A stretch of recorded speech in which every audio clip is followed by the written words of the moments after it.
The first talk of Stroll Round the Tate is a history of the Tate, and I'll be showing you some works that have been that were donated by Henry Tate. He actually donated 65 paintings to the Tate, and I'll be showing you as many as I can fit into the hour. And then next week, I'll be starting the chronological tour of the Tate, room by room, where I'll be showing you pictures of each gallery, each room, with the paintings highlighted, and then clicking on the interesting paintings and talking about them. So it is like a stroll around the Tate. You actually see the rooms in the Tate. And you can see, I'll show you how the rooms are arranged with a floor plan later, but you can see from this list of talks, there's 16 talks divided into 2 groups of 8, one group before Christmas, one group after Christmas. And next week we start with the earliest room in the Tate, which I've called Golden Age to Civil War, and starting in the Tudor period. So let's move on to collecting. Well, let me get rid of everyone. Let me just check that everyone's switched off. Some people have still got, one person has still got their a video on. That's just a warning, but I'll carry on. The collecting wasn't something that actually in Britain goes back to a particular person, this person, known as the collector Earl, Thomas Howard, Earl of Arundel, and his wife Alethea, or some people say Alethea. He was the Earl of Arundel, but his father was in prison for treason, and so he didn't have a lot of money, but she was extremely wealthy, and they were both interested in art. And so they, with her money, they toured Europe, they visited Italy. In fact, they visited Italy with Inigo Jones, and they saw a lot of paintings. In Italy, collecting went back much further than in Britain, but in Britain, it started with this chap, Thomas Howard. What you can see here, and for those of you who are looking at the image of me, you should really be ignoring me talking and just looking at the slide. And remember, you can zoom in on this slide. But those who are looking at me, the reason that I look sometimes to the left and sometimes to the right is because I've got the screen. So when I look at the image, it's on the left here. And on the left of the image you're looking at, you see Thomas Howard upstairs in what was called Arundel House. And for those that know London well, at the end of the Strand, in fact, just past King's College, before as it joins Fleet Street, there's a road called Arundel Road. And that road runs through what used to be the Arundel estate, which had the house in it. The house was roughly in the middle of what's now the road, overlooking the Thames. So you can see at the end of the room full of those sculptures, a balcony overlooking the Thames, and that's where it's located. He's holding the baton of the Earl Marshal, because historically the he had that role. So it's a baton showing his authority and responsibilities. And then downstairs in the house, his wife Alethea is sitting next to the gallery of paintings, looking out onto the garden of their house. And both of these rooms, these galleries, were designed by Inigo Jones. As I said, he collected a lot, but this painting, I think, was 1618. This was painted at a time when the other major collector was the Prince Charles, who became Charles I in 1625, and he was also a major collector. And because he became the king, collecting then became popular in England, and people like the Duke of Buckingham collected, and so on. Lots of people started to become collectors. So that's how collecting started, and this is the time when collecting started in Britain. But moving on from private collections, which you could only see if you knew the person well, to public collecting, we're moving on about 130 years, and the museum, arguably it's not the oldest, arguably the Ashmolean Museum is earlier, but the British Museum is described as the first national museum that covers all fields of human knowledge. And it started based on the collection of Hans Sloane. Hans Sloane was an avid collector, wealthy businessman, and he collected something like, I think it was 71,000 objects, which in his will, he left to the nation on payment by the nation to his heirs of £20,000. Something like, it was estimated, a half or a third of their true value. So that was bequeathed, his collection was bequeathed to the nation and formed the basis of the first national museum in the country dedicated to all human knowledge. And that was in Montague House, which was one of the most prestigious, largest houses in London. And it was situated where the Fildes began in Bloomsbury, on the site of what's now the British Museum. It was the same site. The house was pulled down and replaced by the building you see today at the beginning of the 19th century. This building was designed by Robert Smirke, and it's obviously Greek revival style. The original house was where the museum started. It was open to everyone, so it was a public, but you might be thinking you could just wander in. It was free admission for anyone what was described as studious and curious person. So studious and curious people with curiosity could visit, but you didn't just walk in. It was actually 3 visits you had to make. You had to go along, first of all, to see the porter, to request a ticket, tell the porter when you wish to visit, and then you had to return later to collect the ticket. The porter didn't just write the ticket and give it to you. So the second visit was to get the ticket, and then the third visit was when you were allowed into the building. So public, and one of the reasons they did that, they said at the time, was they were worried about hordes of people just coming into the building and overwhelming it. There was a lot of interest. But moving on, we're one step away from the Tate now, moving on to the next major, and this time dedicated to art, building in Trafalgar Square. And what I'm showing you here for sort of historic interest is when Trafalgar Square had just been built, but without Nelson's Column. So let me go through the sequence of events. This area of London, next to Charing Cross, was a slum between where we're standing now at the top of Whitehall and what you can see in front of us. Let me move the cursor over to point at you. This building here is, of course, the National Gallery, which you're familiar with, but before it was built, it was the King's Mews, the King's Stables.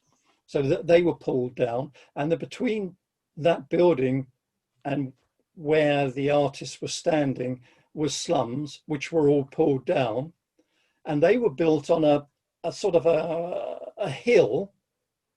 The remnants of the hill are those steps that lead up to the National Gallery, but the hill came smoothly all the way back, and all of that earth, an enormous amount of earth, was taken out to form a level Trafalgar Square and moved to fill in the valleys in what is now Green Park, to level off Green Park.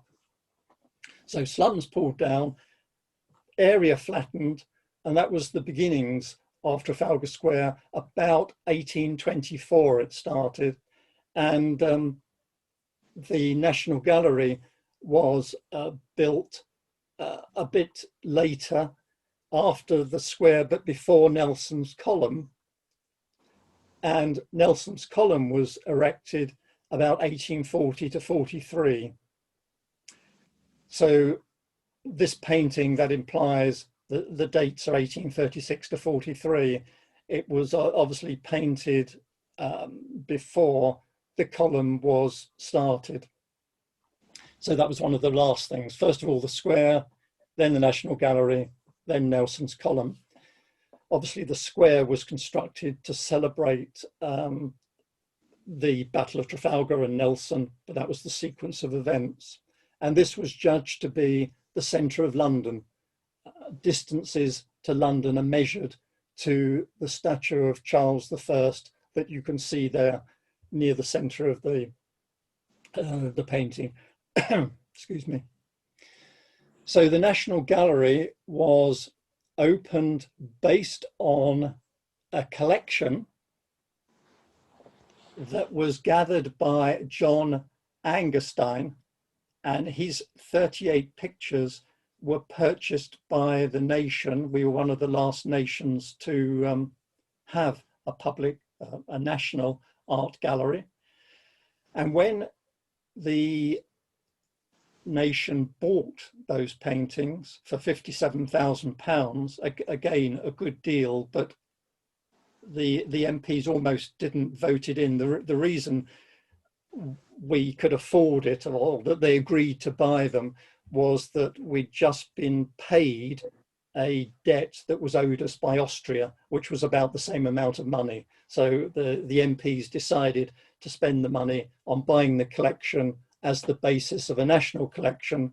But when it started, it was based in his house in Pall Mall.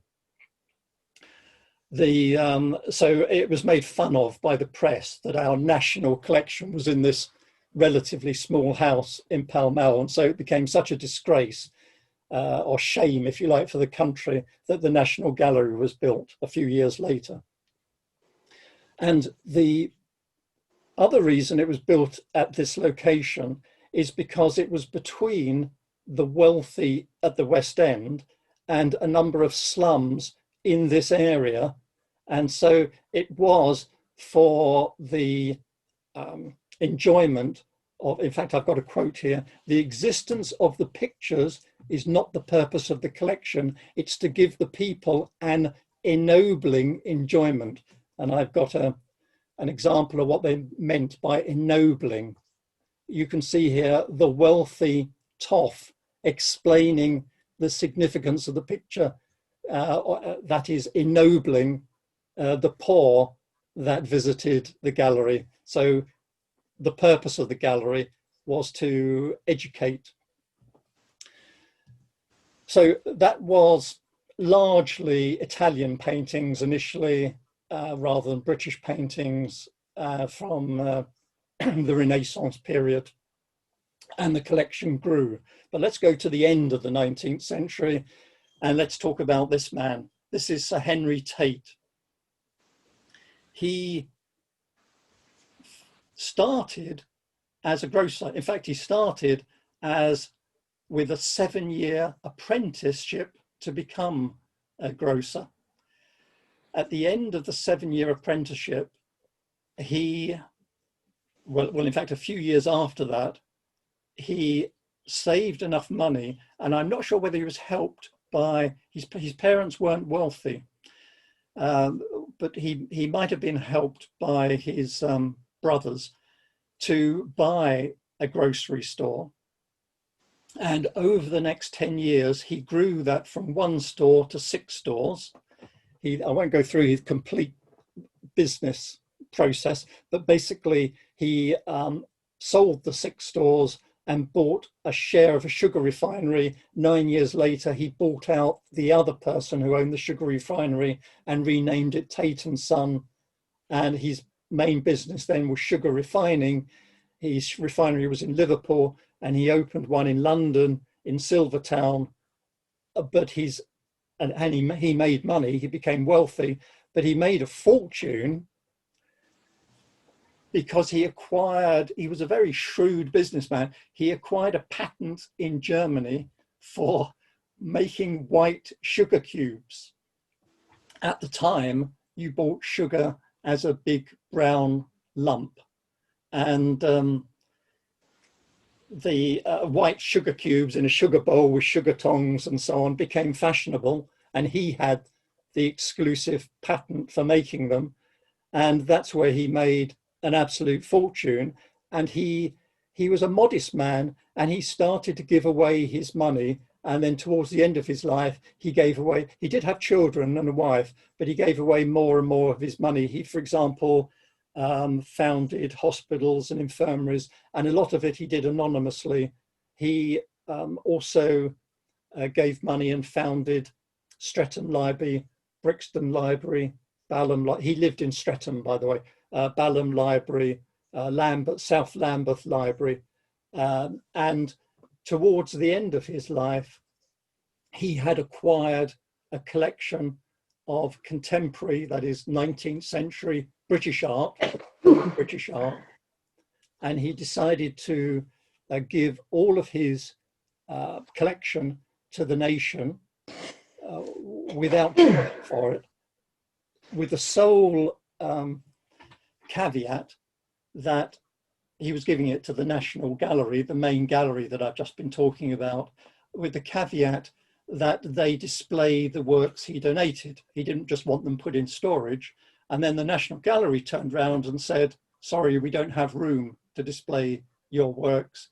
And so what he did then is he donated £80,000 to build an art gallery.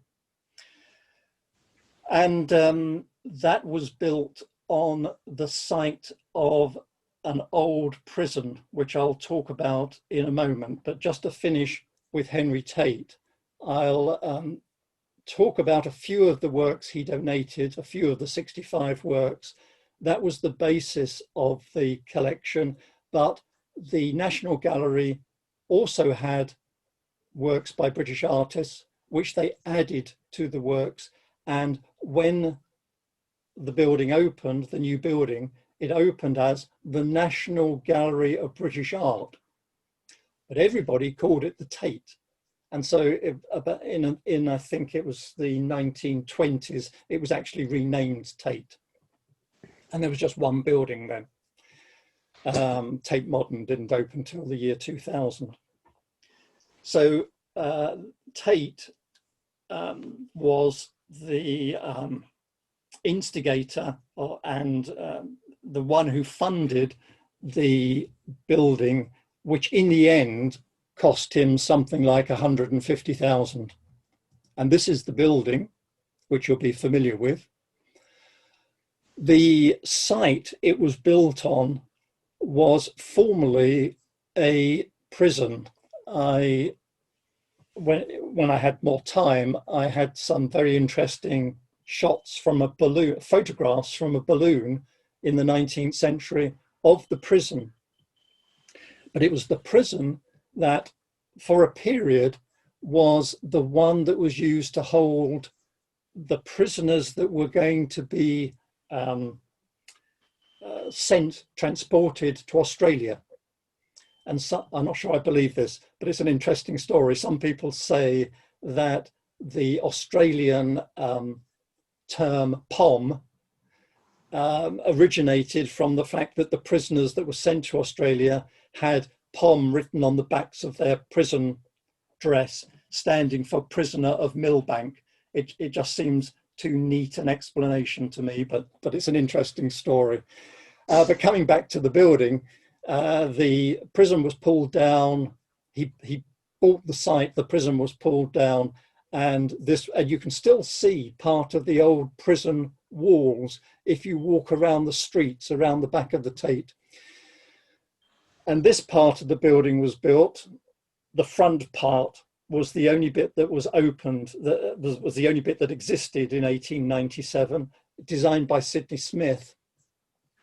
And a grand portico befitting a National Gallery of British Art, surmounted by Britannia and the Lion and the Unicorn, with these Corinthian columns leading up the steps into what was the first room, which was a sculpture gallery, and then something like 250 paintings in the original building. I think I've got a floor plan that, oh, just before I do, just to remind you that the Turner wing, or what's called the Claw Gallery, is the bit to the right, and that was not built until the 1980s to house the Turner collection. There's a lot more I could say about that, but let's move on to the floor plan. The reason this is important is it enables me to talk through or to explain the talks of the next 16 weeks. Let me move the cursor over. So we go in the main entrance here, if you can see the cursor moving, go through the rotunda, the steps directly into this gallery, into the Devine Gallery, and then we turn left here. And this is the first room we'll be going to next week. And next week, we'll just stay in this room. The following week, we'll stay in this room. You can see it's chronological, then this room, and so it goes on each week, going through the history of British art, room by room, down here, through the Victorian period, and then across to the eastern part up here. And in fact, in the 16 weeks, I finish in the 1960s, so I finish here. You will have noted I passed through, or let me just explain the building briefly. The original part, as I said, was opened in 1897. In July 1897, the building was completed and the gallery was opened with 235 paintings, 65 of them donated by Henry Tate. Shortly after, it was extended, doubled in size within, well, it was opened about 10 years later, then extended again shortly after, extended again a bit another 16 years later. And then that extension, the 1926 one, was partly paid for by Joseph Devine, an art dealer, and then he funded this 300-foot neoclassical gallery that's called the Devine Gallery in 1937. There was then quite a long period before, in 1979, this final quadrant of the gallery was opened for the more modern art. And then, as I said, the Claw extension, which was designed by James Sterling, opened in 1987 to house both the Turner collection, a John Constable room, and then upstairs a room, in fact, 2 rooms for William Blake, and each of those artists I'll be spending a week on Turner, a week on Constable, and a week on Blake later. So let's begin with how long have I been? It's about half the time, just a bit before half the time. Let's begin with some of the paintings that Henry Tate donated, and I've chosen to start with the most famous. In fact, I've selected from the 65 he donated those that I think are most well known. One you'll all recognise, Ophelia by John Everett Millais. One of the most common questions you get, probably most of you know I'm a Tate guide, And one of the most common questions is where's Ophelia?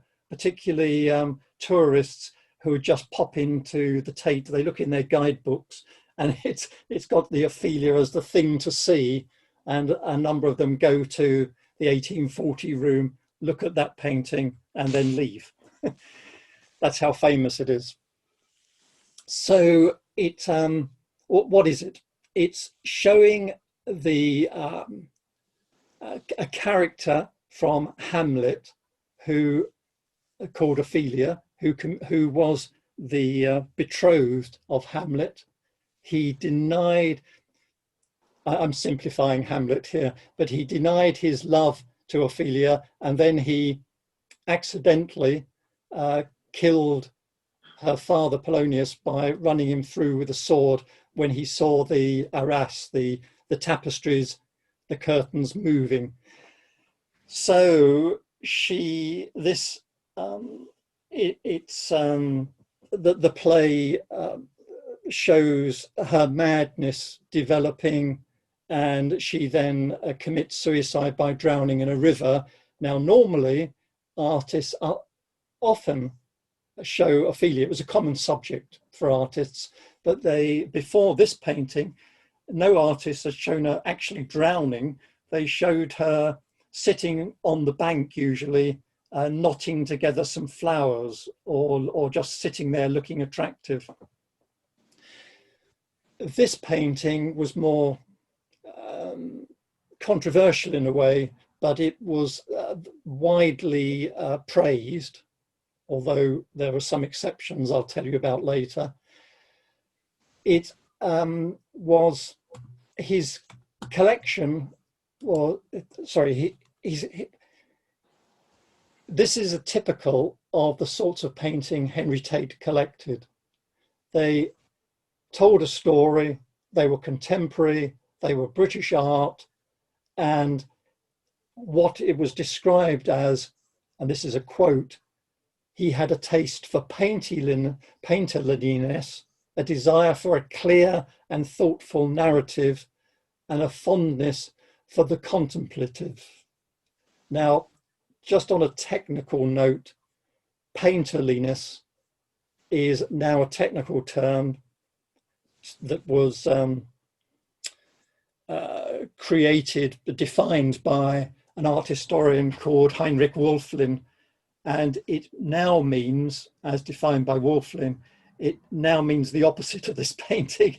It means visible brushstrokes, not entirely controlled, and colours not necessarily accurate. For example, think of the work of Van Gogh. This painting is what Wölfflin would call linear, and it's, I think, probably an extreme example of the linear, and that's a spectrum. And Wölfflin defined a number of spectra, and this particular sort of attribute goes from the extreme linear to the extreme painterly. It was described as painterly by the Victorians before Wölfflin defined it. So that's enabled me to give you a little bit of background into a technical term. What do we mean by linear? This is a linear painting technique, as the term is now defined. It means carefully modelled, skillfully drawn, and here's we have here one of the drawings that he did. I'll come back to that.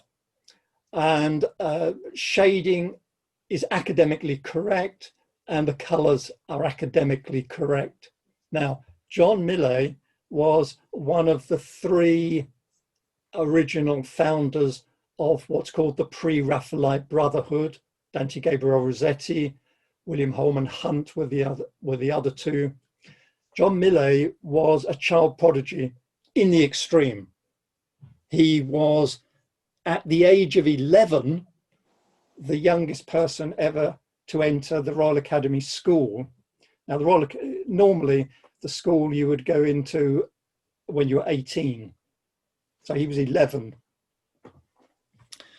He moved away later from this strict pre-Raphaelite style, but this is an example of a sort of pure pre-Raphaelite style in its detail. And just to explain, this was months of painstaking painting.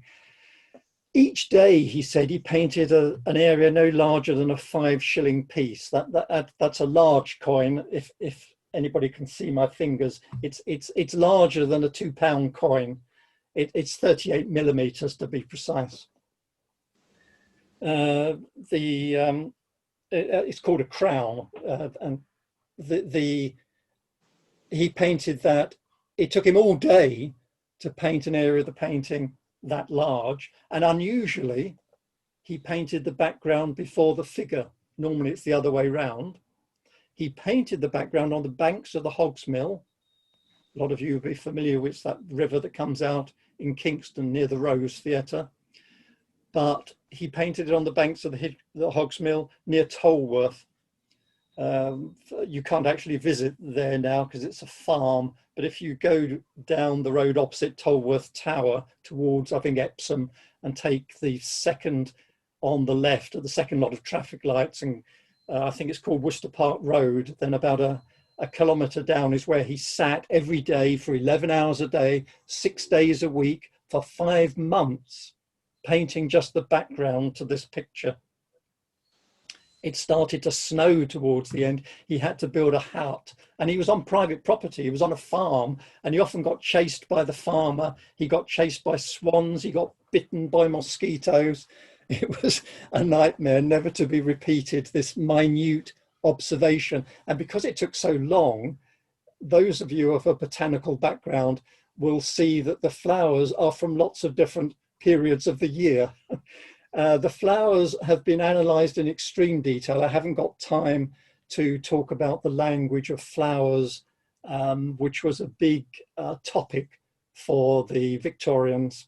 But the poppy you can see there signifies, I will draw your attention to that, because it signifies sleep and death, linked, I think, to laudanum, opium, and the liquid opium, or laudanum.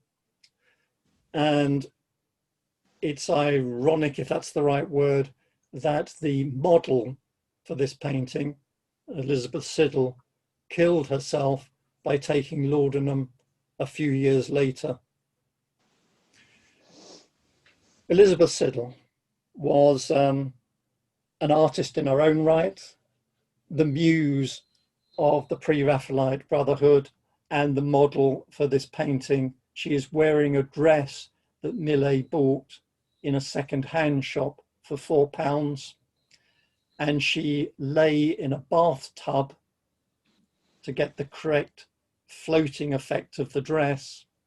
And you're probably heard before the story of how the candles, or some people, I think more likely the oil lamps underneath the bath, went out. Millais didn't notice, she didn't like to complain, and she caught a cold as a result.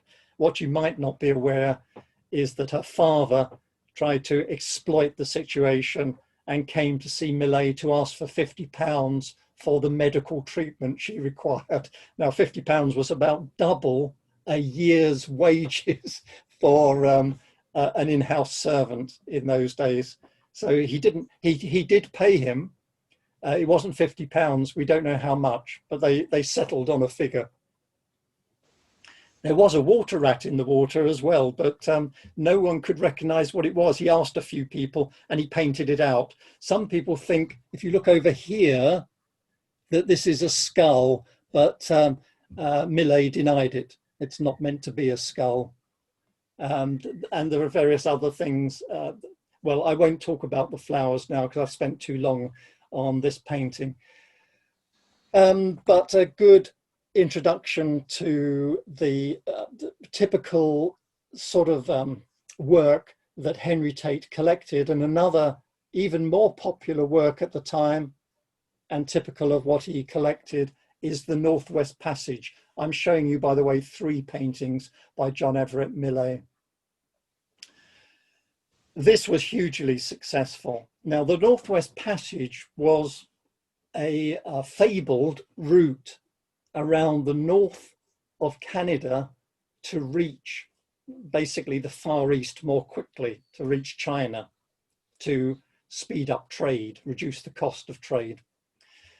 But no one could, there were lots of legends associated with the Northwest Passage, that there was a warm ocean there that melted the ice in one place, that there were dangerous whirlpools that could suck down ships, that there were ice that could lift, this was true, that could lift ships up into the air and squash them, that there were fish that looked like lions, there were strange voices that you heard, there were sea unicorns, all sorts of legends surrounded it. So it was a dangerous mission to take. And what we see here in this painting is an old sea dog sitting looking out at us while his daughter is, I think, reading one of his logbooks that he wrote when he was searching for the Northwest Passage, because behind her, next to his hand, his left hand,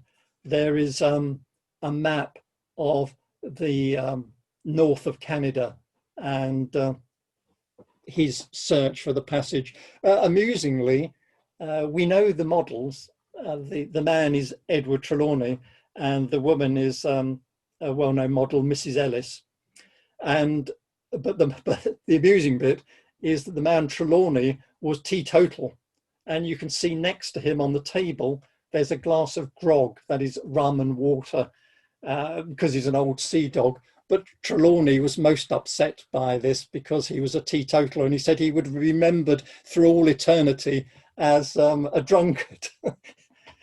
The other interesting thing is, just to show you how, perhaps give an insight into how artists think, is that Millais originally painted a globe on the right-hand side over here with two children standing next to it.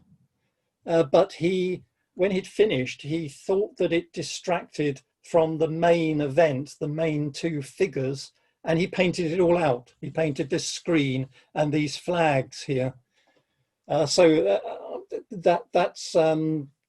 the original conception of the painting. Sometimes the artist will change as they see how it works out in practice.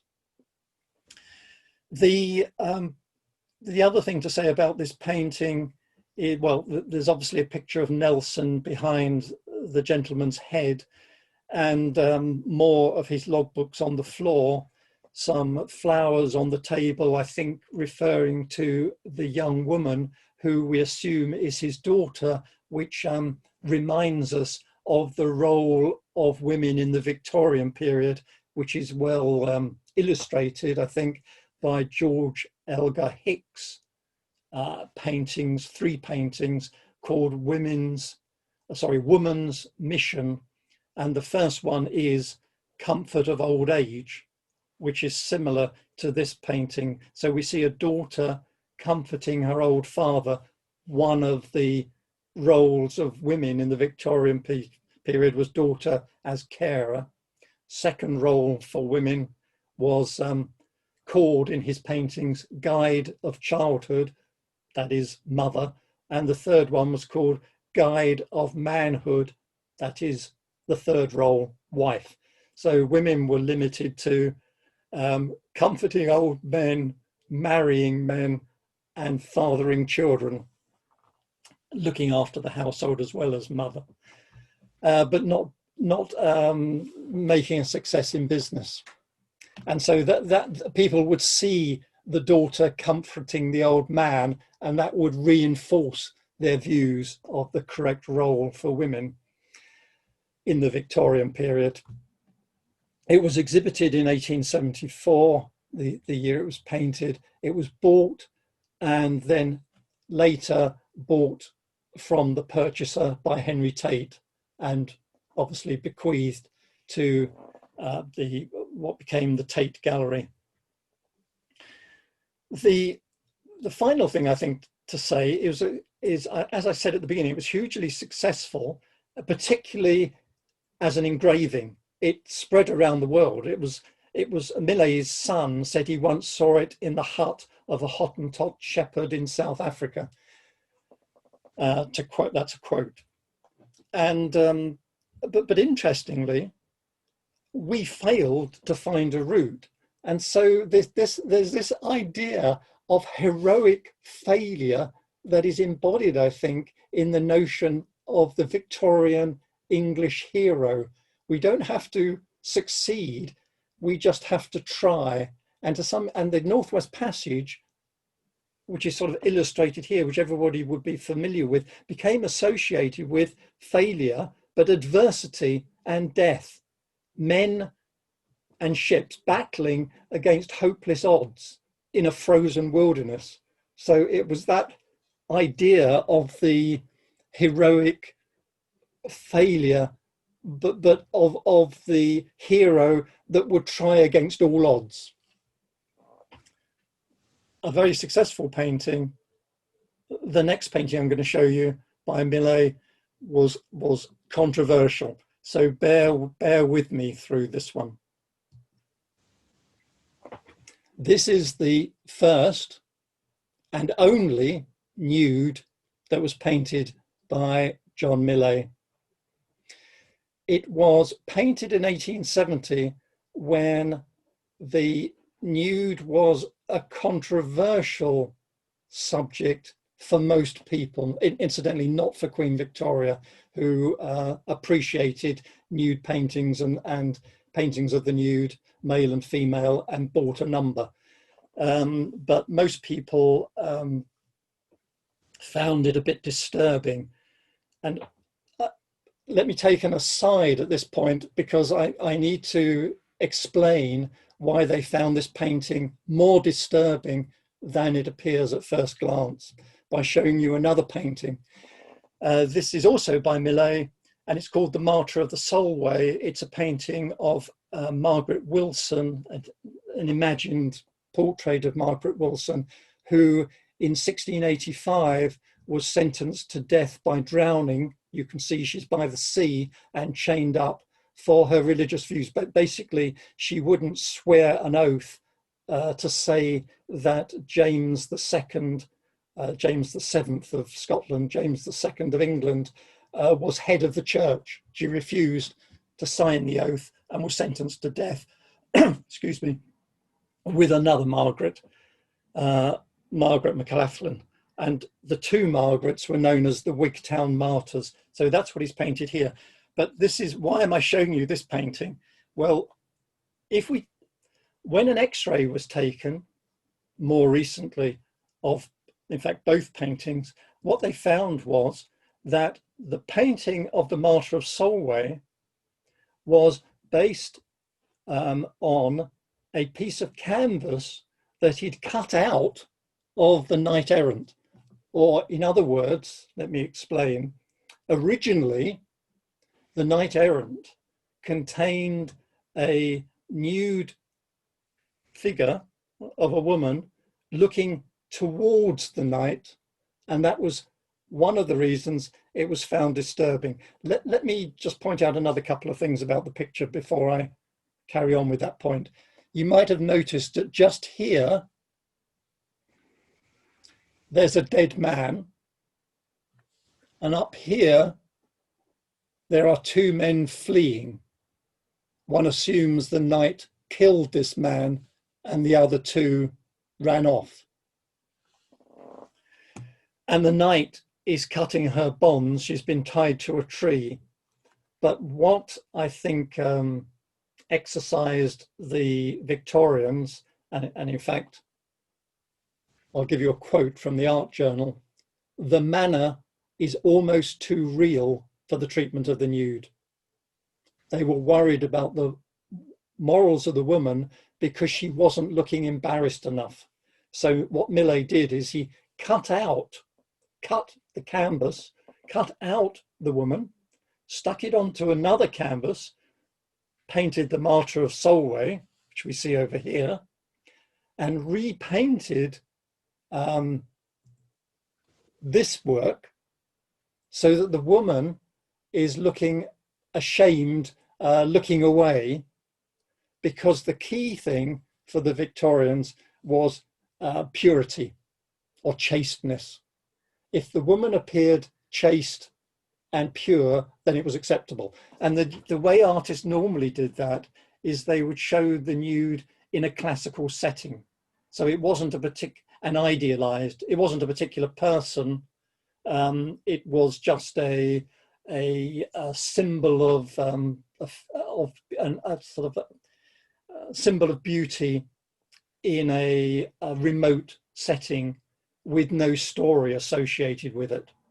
Here we have a nude originally looking at the man, and based on painted from what looks like a model, a real person, almost too real for the treatment of the nude, a quote from the art journal, and not chaste enough. Let's move on. It was, as I said, the only nude that Millais painted. The controversy was too much. He's by then, the 1870s, he was a wealthy man and painting what would sell and was making him a fortune. He became, I think, the most wealthy, or the second most wealthy artist in England. So let's move on to another artist, Luke Fildes, the Doctor. This work has been dismissed as being sentimental, merely sentimental, and I'll talk about what we mean by sentimental in a moment. But let's talk through the picture first. I think that's important. What we see here is the Doctor sitting, contemplating the child who's lying, notice, on two chairs rather than a bed. Behind the child is her father, who's looking at the Doctor, and the father's hand is resting on his wife's shoulder, and his wife is crying into her arm and praying at the same time. On the far left, we see a bottle of medicine, a light shining on the child and illuminating a cup with a spoon in it. And on the floor, we see some pieces of paper, which we assume are prescriptions. And the Doctor has given the child the medicine and is watching the child's progress. The hopeful thing, incidentally, the pose of the Doctor would remind those that were familiar with Renaissance art of this pose from the Lorenzo de' Medici chapel by Michelangelo. So just a reference. A lot of these pictures reference other works. But I was going to say that the one thing about the painting that I didn't point out, the hopeful part, is if you look at the window, you can see light coming in, dawn is breaking. And it was generally thought by the Victorians that if a sick child close to death could make it through the night, then they would survive. So it's a positive note. I need to explain a little bit of the background for you to see this in its proper light. Sir Henry Tate commissioned this painting from Luke Fildes and left the subject of the painting to Fildes' own discretion. He said, "I will give you £3,000 to paint whatever subject you wish."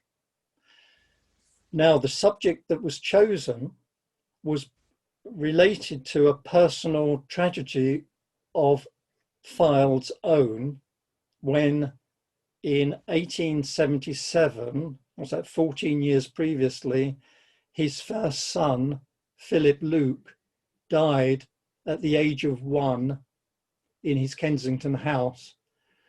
And Fildes' son, who was his biographer, wrote in the biography, "The character and bearing of their doctor throughout the time of their anxiety made a deep impression on my parents.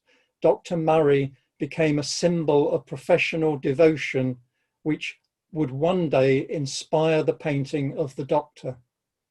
So I think, for me, it's important to understand that there's a personal background for the artist before we start talking about the sentimental interpretation or dismiss it as being sentimental. So, but in this case, Fildes has painted it in a redeeming light of dawn shining through onto the child from the window. The child, we are to assume, will survive. The painting was copied as an engraving and sold more than even Ophelia. It sold over 1 million copies in America alone. It was one of the most profitable prints that the publishers Agnews had ever produced. Henry Tate, as I said, paid £3,000 for the painting, and it was one of those donated to the Tate, obviously, which is why I'm talking about it. Final point I make is a lot of Victorian art is dismissed as sentimental. Well, what do we mean by that? I think what we mean is it's looked down to it. Maybe it appeals to popular taste. Maybe because it's felt it trivializes deep human emotions. It's interesting that in the 18th century, 100 years before this, sentimentality was a positive. It was a positive feeling and a guide to the truth,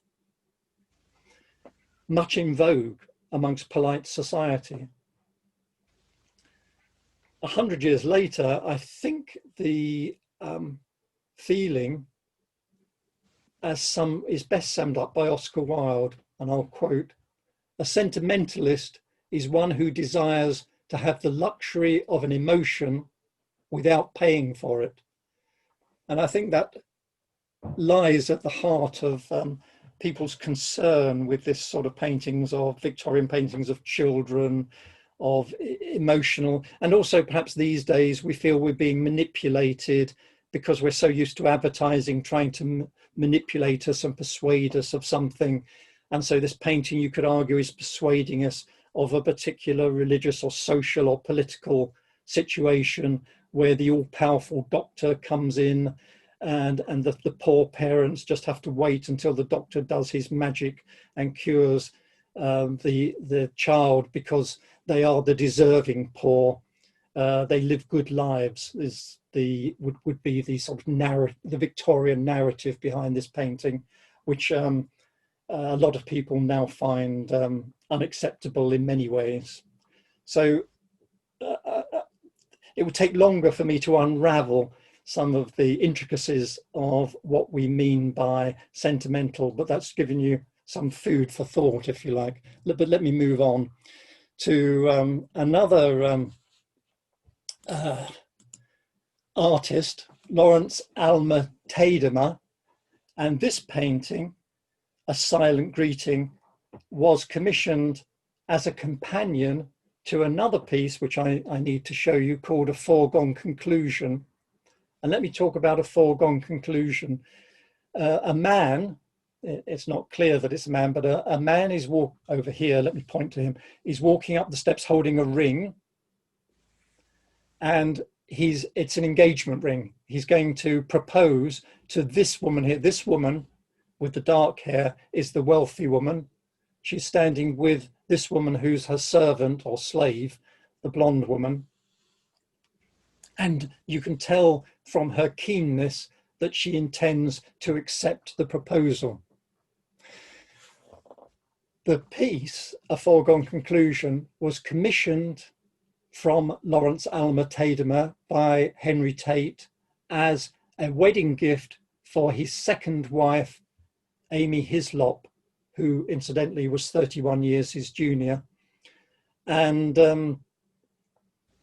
he gave it to her as a wedding gift. So I won't go into the details of the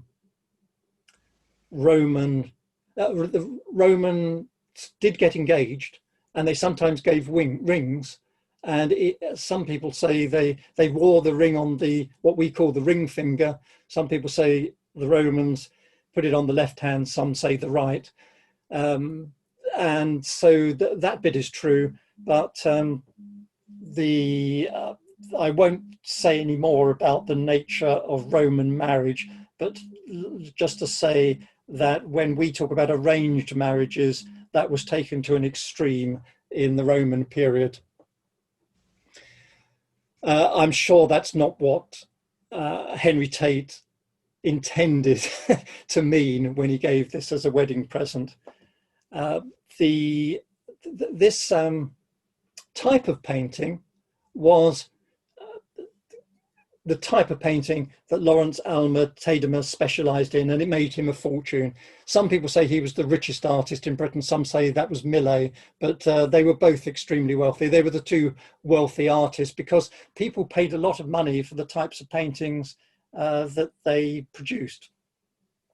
These paintings, many of them were well researched by Alma Tadema, and the interest in the classical was went back to the 18th century and the discovery of Herculaneum in, I think, 1738, and then subsequently 10 years later, the digging down into the ash at Pompeii and what that revealed, and the many artifacts, wall paintings, statues, mosaics that were uncovered, were studied and inspired artists to try to recreate and understand the classical period. Obviously, the well-educated at private school were taught Latin and Greek and the literature, classical literature, and so there was a much greater bond with the classical. And this was the peak, this time in the 19th century was the peak of the British Empire, and there were links seen with the Roman Empire. So I'm just trying to explain why it was such a popular subject for people. John Ruskin, by the way, didn't approve. He didn't approve of the classical, and he described Lawrence Alma Tadema as the worst painter of the 19th century. He was also derided after his death, but he's been re-evaluated recently from about the 1960s onwards, and so he's now quite a popular painter. The next painting, I think I might end on the next, or maybe I can, no, let me squeeze two in. I'll skip over this painting, which is by John William Waterhouse, to spend longer on this much better known work by Waterhouse, The Lady of Shalott. Based on a poem by Lord Alfred Tennyson called The Lady of Shalott. Just for those that don't know the story, the Lady of Shalott was cursed, had to live in a castle, was only allowed to look at the outside world through a mirror, couldn't look directly out at the world. That was the nature of the curse. And what she did was she spent all day on her loom weaving a tapestry that reflected what she saw through the window in her mirror, reflected in her mirror. One day, Sir Lancelot rode past and she dared to look out of the window, and the curse brought about her death. She went downstairs, the doors opened, she got into this boat. You can see some of the tapestries she wove. The boat at the beginning, at the front of the boat, there are 3 candles, 2 of which have gone out, signifying her dying, her life is ebbing away. You can see a crucifix in front of the candles. She's just releasing the chain of the boat so that the boat will drift down the river towards Camelot. And by the time she reaches Camelot, she has died, and the boat with her dead body in is found by Sir Lancelot. So that's the story that's being represented, a very popular story. And Waterhouse represented three different aspects of this story. One of his paintings, it shows her tied up in the threads of a loom, another one in front of the window. My time is up, it's 11:45.